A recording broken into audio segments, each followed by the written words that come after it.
So I started to make these transhumanism, posthumanism videos more regularly. So I decided to uh, define the basics of these, or tell the definitions or something like that. Tell some basic descriptions. Well, first I would like to thank ZGMP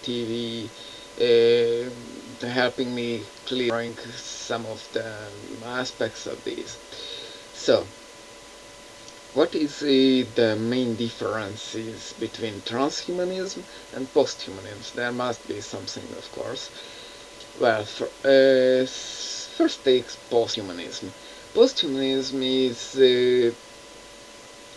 well, a form of science fiction, of course, but its basic view is that most of the times humanity, let's confess it's everything about humanity, because, humans write, humans think these things, and the future of humanity, of course, in the central point. No wonder. We could actually take any kind of life form, but it wouldn't matter, because it is about solving problems. Sci-fi is about solving problems of current day after extrapolating them into the future. Now, posthumanism. Posthumanism takes the form of life, change it into a different position, any kind you can imagine. I would like to mention two books, what gives a fine example. One is Machines of God or something like that. It is actually not an English titled book originally, so that's why I'm not sure how to tell the title. So its concept is that humanity at a certain point of science merged with machines, computers, and achieved the point where they can store information in the matter itself. It doesn't matter what kind of matter, it depends only the mass. So the more matter you have, you can hold more information.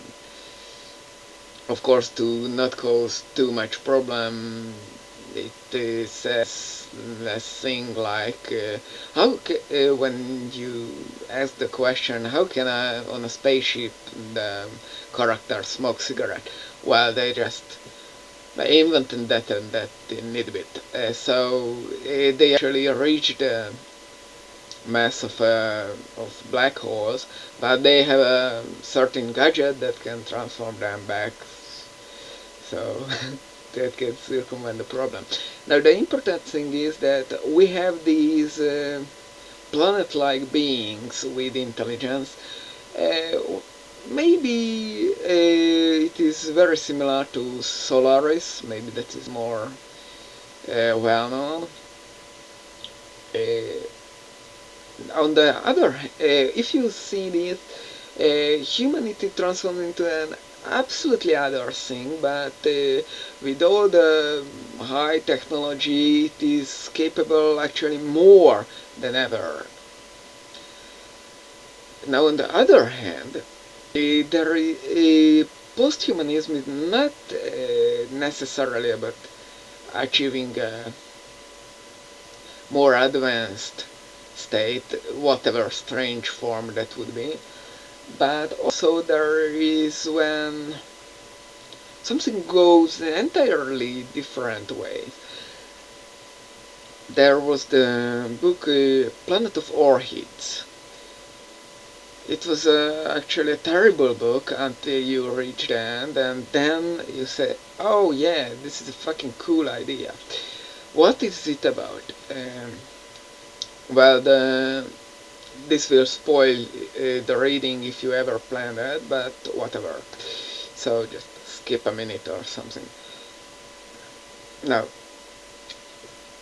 some adventurers do a historical adventuring, something like Indiana Jones, but on another planet.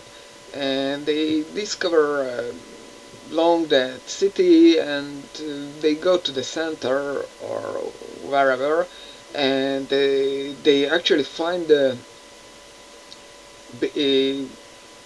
sentient beings of the planet transformed to orchids, because they first replace the organs with machines. Then they uh, researched up a lot of uh,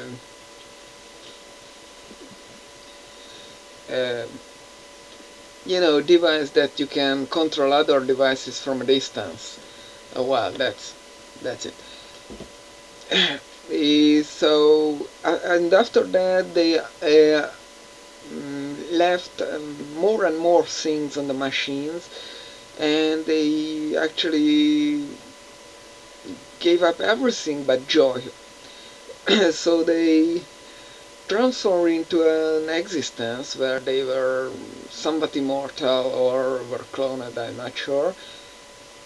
But they had no sense, no sensors, no acts. They didn't even act. They just sat there and felt pleasure. And by evolution, they slowly turned or were transformed by the machines into a plant. And everything was taken care by the machines. What caused the entire civilization goes ruin. And as the machines' most primary objective turned to be the only objective to hold up the humans of that planet. So as you can see, posthumanism is just takes a position in the future and doesn't really care about uh, what happened, how it happened. Maybe it tells you a little bit of information how they reached that state from the current human state, but it isn't even necessary. Now, on the other hand, transhumanism is actually even a scientific movement. It is about enhancing our body and capabilities in as many ways as you can imagine, biological or artificial ways, like I mean mechanical, with machinery. As long as you, well, actually, transhumanism, the most important difference between post and transhumanism is that transhumanists tend to reach an evolved or, well, higher, an advanced level than you currently are. So, well, this was, just some examples I think someone would prefer. Most of the cyber films with cyborgs or cyber genetics or something like that, like uh, what would be, oh yeah, Johnny Mnemonic, for example, is a good transhumanist damned movie. And I don't think Matrix would be post-humanism, I would say. You can figure out the rest.